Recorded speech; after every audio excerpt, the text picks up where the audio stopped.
I just got done watching the last episode of The Chosen, and it's highly impressive. Like that last episode was a masterpiece, and I'm just amazed.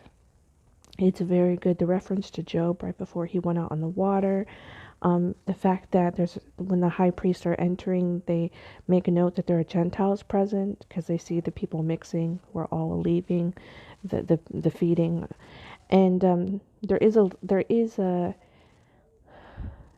in several different places there's a note of different groups of people that Jesus had fed, and people think it's just a typo or like maybe it was the same group of people, but they're not really sure. But I watched a video from Mike Winger. I'm gonna try to find it and put it down below. It's an amazing study, and it might bore somebody out there to sleep, but to me, I was really riveted by how the size and the types of baskets and the name that they used, the word they used for the baskets, gave a hint to the differences between the number of baskets that were used, the amount of people that were there, and the word used to describe the baskets did imply one of these major groups that were fed were absolutely Gentiles, or that they were present.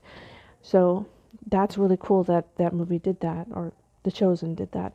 And I really like the bookends there. The beginning where there is the Psalm number 77, and how it opens with the beginning. It kind of then allows for that time when he's walking on the water, and then it finishes, kind of giving a reference to Jesus. I think that's awesome. I've not really caught that one before, so that's new to me, actually. And the purification ritual editing was very good because it shows a thread through. It's threading through what is happening spiritually to Simon, who is supposed to be the head of his house, and the head of the husband is Christ. And then, of course, the woman is not the primary person, not the head of the house, but she's second. And then there's third, the children, but both roles are equally important. And the fact that he's going through, because they don't have the Holy Spirit yet. They don't get the Holy Spirit until Pentecost. So it's really interesting that I'm starting to realize that maybe the reason why they weren't, well, for obvious reasons. I mean, Jesus had to die first before they could get the Holy Spirit and rise. He had to die and rise in order for them to get the Holy Spirit.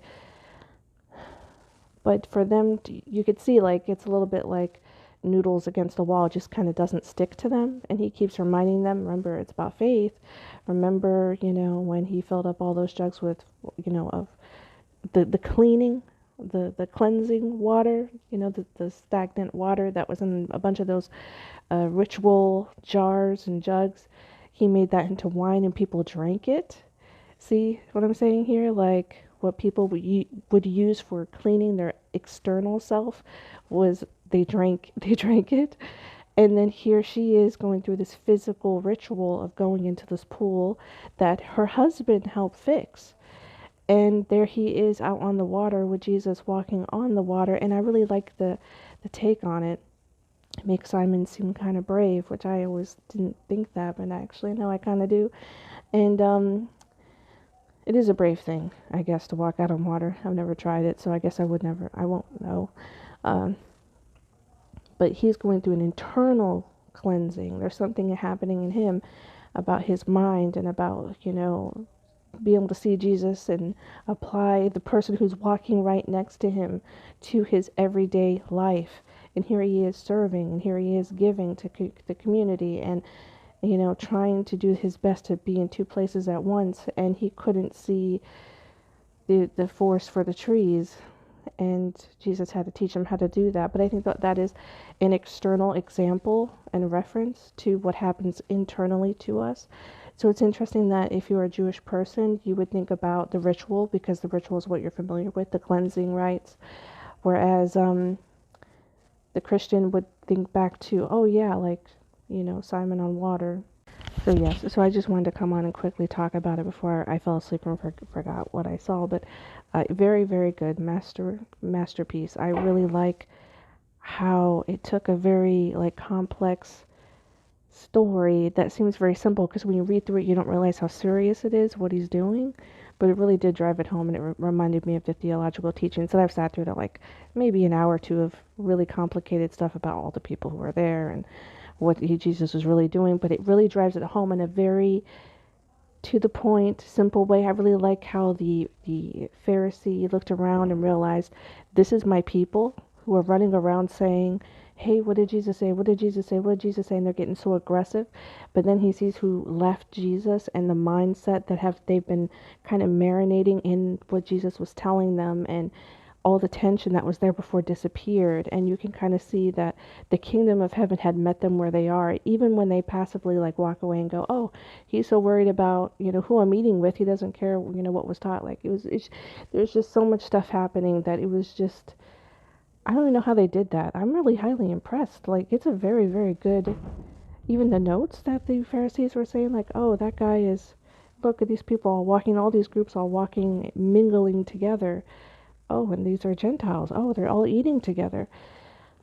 It's just so good, because there's something about the traditions and the old ways that are very complex for us to understand. It's very hard for people in today's reality to get into the mindset of not having technology, not having access to all this information, not wanting to virtue signal, a world that needs attention, that needs to be separated in order to survive.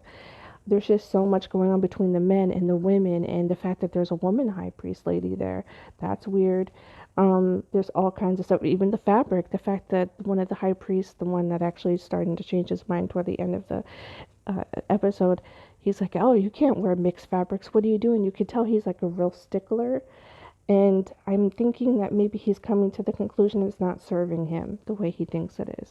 At least that's what I'm hoping. I don't really know how the storyline's going to go. I mean, because it's not, of course, it's not entirely, I'm not saying it's entirely biblical, like every single thing that's said is absolutely biblical. But I am impressed by how much they're showing really hard to teach ideas. Like I listen to hours of theology. I listen to theology most of the day if I'm not listening to maybe the Daily Wire or whatever. And I've done it for years. And there's some stories that are just really, really complicated, but what makes it hard to understand is the difference in cultures, the difference in the types of relationships that existed at that time that are just not familiar to us today. And unless you're studying it, which I haven't studied that history in that part of the world, it's only through these stories that you kind of get the background, and it's only the theologians that tell the stories that will give those to you. So this story, the way it was told, in a visual way, in a quick way, to the point way, which is hard to do. Of course, it's not going to be 100% accurate, but I really think it gives people the idea of how complex things really were back then, and I dig that. Like, there's just so much to this. It's very good. Anyway, may God be with you.